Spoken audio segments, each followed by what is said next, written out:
How to unravel the mystery without the help from the mystery machine on what is the best e-bike for you.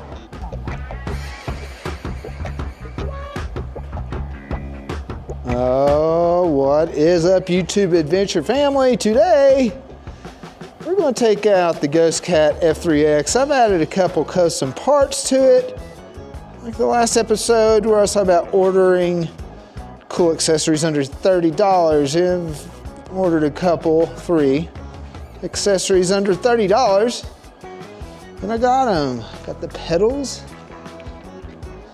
got the new grips, and check this out. The new bike lock, which is a lot nicer than I thought it would be. And I got the key version. I like the key version. I'm old school.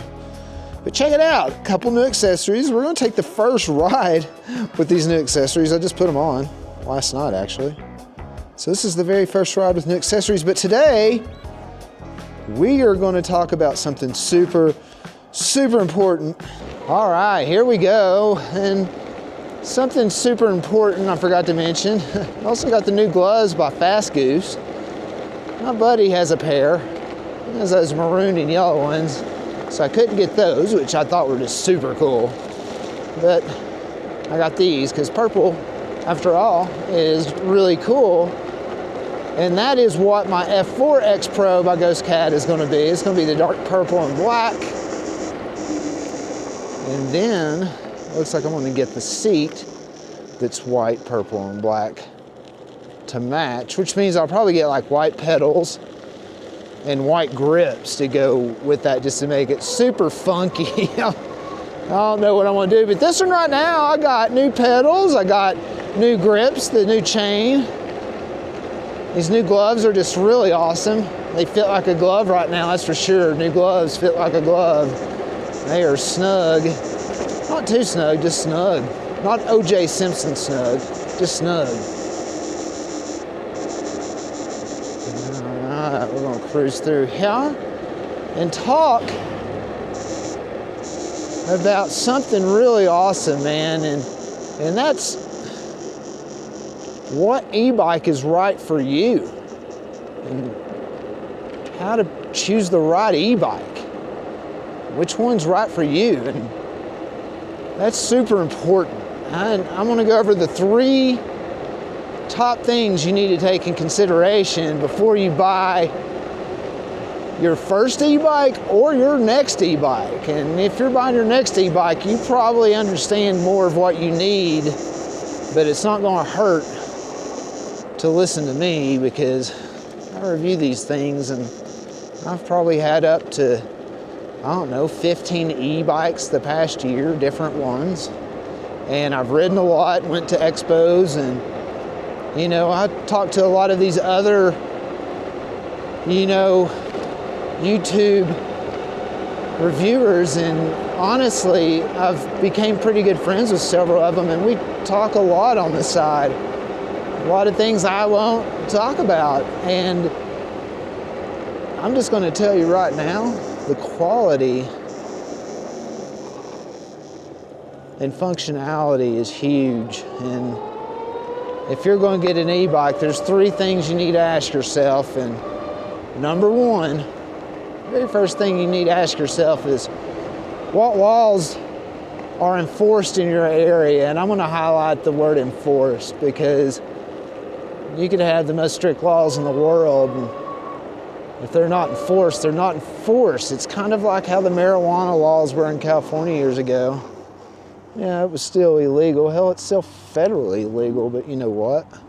Those laws were hardly ever enforced, if at all, to be honest with you. Let's bust on down here. Running some errands today, getting some things out of the way, because I've actually got a date tonight, as crazy as that is. I don't usually talk much about my personal life, but you know, it's been a while. It's been a while since I've had a super steady girlfriend. I've dated a couple girls, you know, and had a good time, just figured out things just weren't like super, I don't know, reciprocal. You know, it's hard, man. I'm picky. I'm just picky. Take it easy, Chris. I will, buddy. Thank you very much. Yeah, man. Have a good one. Yeah, man. Good seeing you. See you. Yes, see you, dude.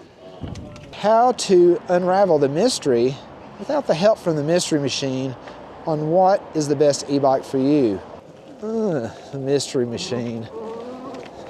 I had to get a little footage of that for the Ghost Cat fam. We're all Scooby fans.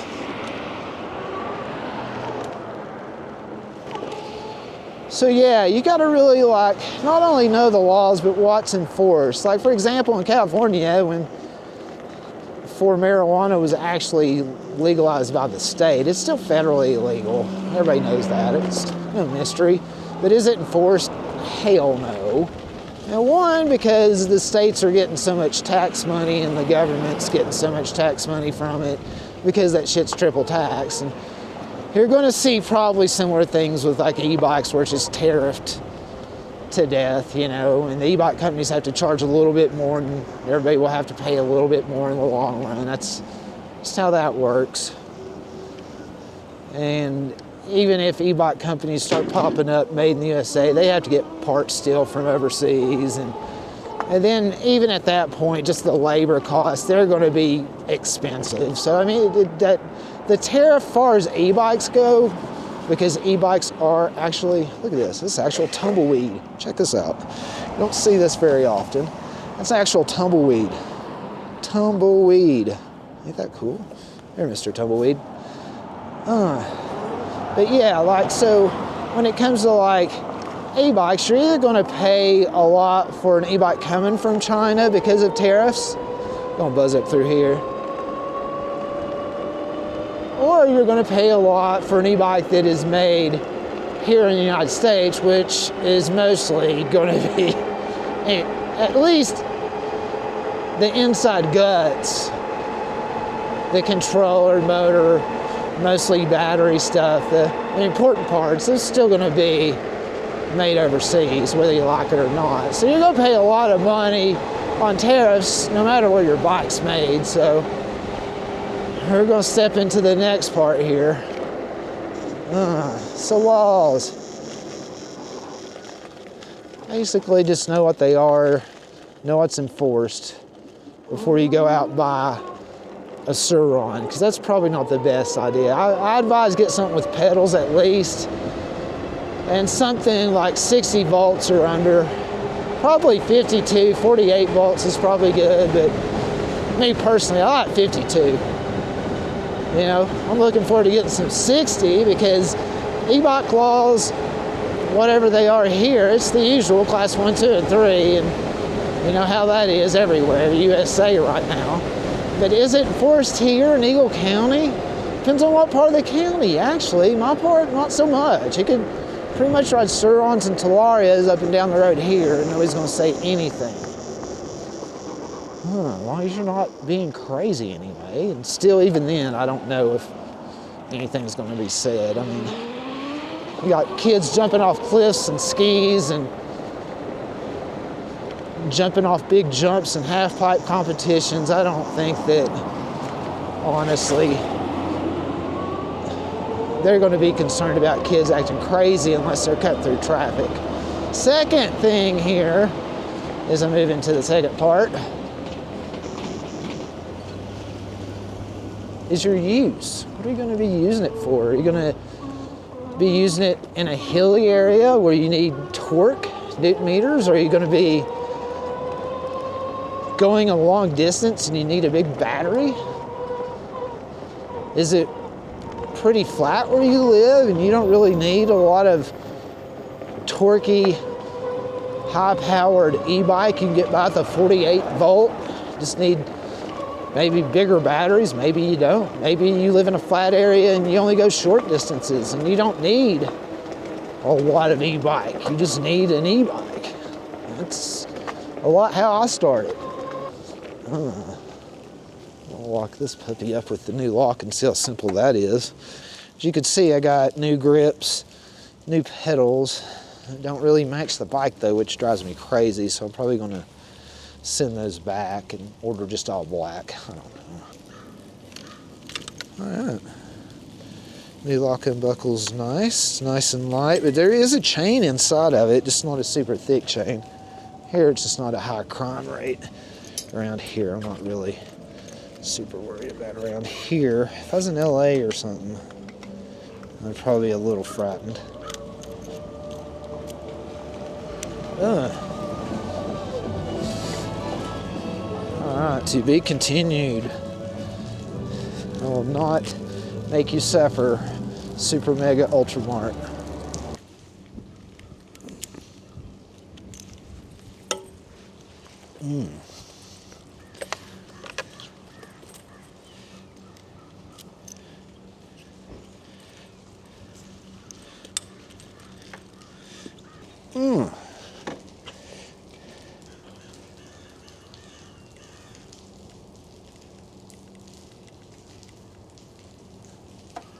All right, let's get that out of here, crying out loud. And you're probably noticing the extra grocery bag here because I went to the store hungry. So I got way more than what I intended or wanted. But at the same time, I didn't want to go back. So I'm making the sacrifice of carrying bread and some taco shells and some light stuff in this one here and the heavier stuff in the backpack. So it's working out. All right. So we've talked about laws and kind of regulations and what they are in your area, even if they're even enforced in your area, for crying out loud. So there's that when it comes to e-bike laws and regulations. You know, they are what they are, but what they are and if they're enforced or not can be two totally different things. And then there's what use that you're going to use the e-bike for. Is it going to be in a hilly area? Are you going to cover far distances, long distances? Do you need speed because you're going to actually be on the road in high traffic areas that are not only high traffic areas, but very fast traffic areas where you need a lot of torque and speed? Do you need long range? Do you need something that goes, 20 miles each way? Or do you need something that only goes 2 miles each way? A lot of questions to ask for the use of the bike. So those are things that you need to determine, and a lot of those things are going to determine, the next thing, which comes into play is price. And when you're looking at your e-bike and you're determining what you need, get more than what you need. That's the first thing I want to tell you. If you get an e-bike and you need to go, let's say 20 miles on it, between charges, get something to go 25 or 30 miles. Get you something to go 35 miles. Get more than what you need is my advice. And if you got to work, save up an extra month, an extra week, 2 weeks, whatever you got to do to save up, do it. So use is going to go into price. So talk about price of your bike. How much can you afford? And the use of your bike kind of go in together, and that's what I'm talking about. them kind of in one, because you're going to have to determine what you're going to use your e-bike for, and you need to get a little bit more of an e-bike than what you just use it for, in my opinion, just because it's going to last longer. You don't want to get an e-bike and be charging up hills and not using a lot of pedal assist or whatever and just grinding out that motor, because it's not going to last you long. It's going to last you a couple months maybe at most. And is that what you need to do for right now to get by or whatever? Whatever. But my advice is always get more than you need. And that's like these e-bike laws are just stupid anyways, because you need more e-bike than you use anyway. There's a lot of people that are handicapped. There's a lot of people that are overweight, not by their own demise, just health issues, whatever. And they need a more powerful bike. There's hills here in Colorado, like Whiskey Hill, that are absolutely freaking insane to go up. There's just a lot of things, man. I think a lot of people that write these laws don't write e-bikes. It really reminds me again about the marijuana laws. You had a lot of people writing marijuana laws that didn't know anything about smoking it, much less growing it, but yet they were writing the laws. And it's kind of what we're dealing with this e-bike thing. So yeah, you've got a bunch of factors when you look at e-bikes. You've got to look at your local laws, you've got to look at what you're going to use it for, and most importantly to most of us, including myself anyway, is price. You know, how much money can you throw down? Can you throw down, you know, $1,000? Can you throw down $1,500? Is it $800? Is it $2,000? Is it $5,000? You know, there's e-bikes for all ranges, and there's great e-bikes in all of these ranges, actually, believe it or not.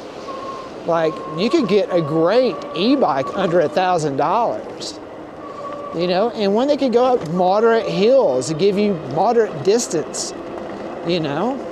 Will that e-bike necessarily work out in Colorado? Yes, depending on where you live. If you live down in the valley and you just need to go to Wally World and up the street to work or whatever, a couple miles, yeah. If you got to climb up Whiskey Hill and go down Whiskey Hill every day or a couple times a week or whatever, you're going to want more power.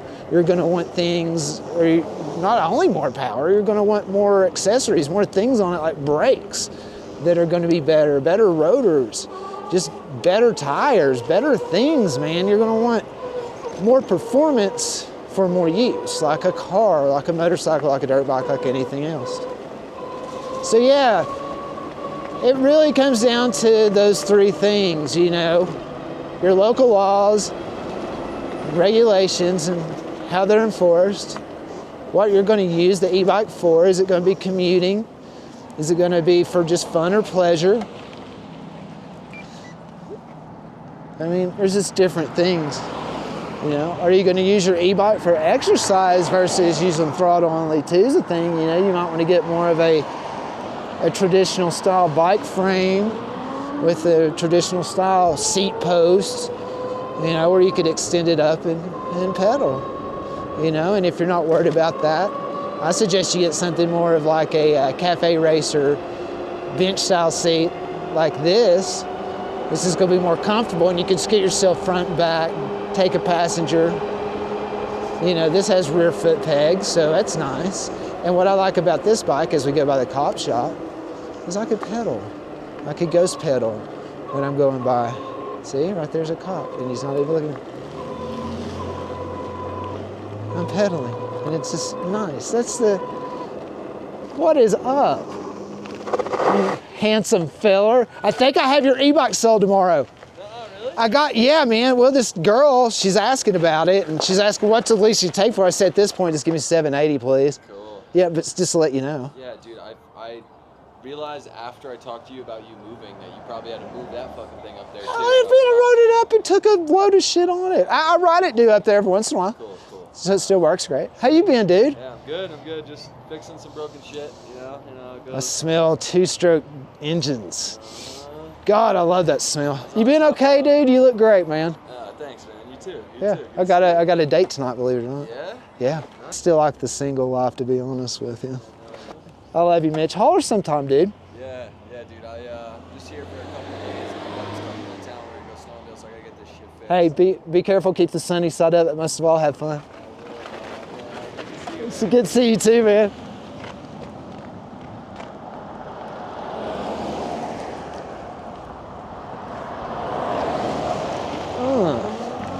Always good to see old friends. Mitch is a great friend and old neighbor. He's living in Aspen now. He manages a Gorsuch warehouse up there, or something like that now. I know he does some management work for Gorsuch anyway. All right, let's head on up here back to La Casa.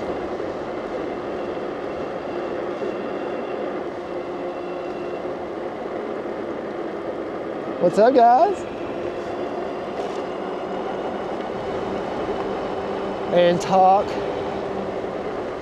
about these three things and wrap it up, man. It's really just comes down to those three things.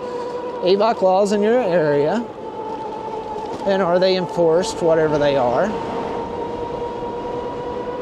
what you're going to use the doggone thing for, whether it's commuting, work, and do you have to haul things? I mean, if you're going to use it for work, commuting or pleasure, I've got friends that do delivery driving and they deliver on their e-vehicles, e-scooters even. You know, or do you need more room? Do you need like a cargo e-bike that really hauls the family and then some? And you could carry multiple meals at a time if you're doing food delivery, like in a big city like LA, like my buddy Yogi Steve does on his e-scooter. You know, are you a handyman like me and need more room for like a pressure washer, a compact pressure washer, some tools? You know, things like that, man, become very important when choosing what you're going to use the e-bike for. And a lot of people like to play, like, you know, zip around. I like this e-bike because I can run my errands on, do some light grocery shopping, and just have fun on it. It's a multiple use, kind of a quiver killer kind of e-bike is what the Ghost Cat F3 X Pro is to me. The F4 X Pro is going to be like just like that on steroids. Because I think it comes with like some kind of crazy nylon and metal geared motor. It's like 2200 watts out of the box. That's nominal. I think it's like 3000 peak or more. Something crazy fun. All right. So yeah, choosing your e-bike. I hope that helps you choose your e-bike. It sure as heck helped me when I was looking for my first e-bike. I needed something with a small cargo rack, something with fat tires, and something that would get me to A to B more than 15 miles an hour. These are important things. But you gotta love them. I wouldn't have it any other way, man. It's just my main source and sometimes only source of transportation, and I've really learned a lot and learned to stay humble and get outside a heck of a lot more than if I didn't have one, I'll tell you that. There it is, that's the Ghost Cat F3X Pro, the new color and the new KKE suspension. And there's the handle grips that I added. It don't really look burnt orange, it looks more like creamsicle. And then the new pedals that I added on, it looks more copper. And there's the burnt orange. It doesn't really add up. It's kind of like orange. None of them are really the same shade of orange. So I'm gonna call it Orange Julius. I think I'm gonna change it. I'm gonna probably just get some black pedals and some black and gray hand grips because that's just driving me crazy. What do you think? 3 shades of orange. Looking kind of crazy. Ghost Cat. It's the F3X Pro. You could get the F3 for $21.99. Use my discount code Colorado. You can get the F3X Pro for $25.99. Use my discount code Colorado, save 50 bucks. Or you can get the new one that's coming out.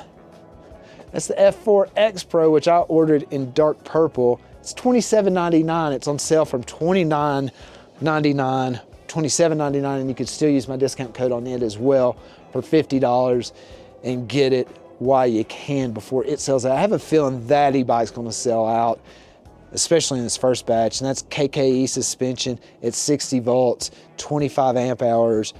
I think it's, what is it, a 60 amp controller, something crazy. I mean, you've gotta jump on this e-bike. I even think the motor is 2200 watts nominal with metal and nylon gears. So that's a really, really good deal. I suggest you jump on these e-bikes before the tariff hits harder and hits your pocket even more. Hope you enjoyed that and hope that helped you decide on an e-bike that you're gonna like. Stay tuned for the next one because I wanna cover the top 3 and the bottom 3 e-bikes out there under $2,500. That'd be my next episode. Just help you decide in that perfect e-bike market under $2,500. That's going to include shipping and taxes too. So the retail is going to be like $21.99, $22.99, whatever. But you get the idea. The best e-bike under $2,500 and the worst e-bikes under $2,500. Stay tuned for that one. Until our next adventure, this is Chris with the Colorado Adventure Channel. If you liked it, please subscribe and give me a thumbs up. I'd really like to chat and leave a comment. Until our next adventure, this is Chris. Peace.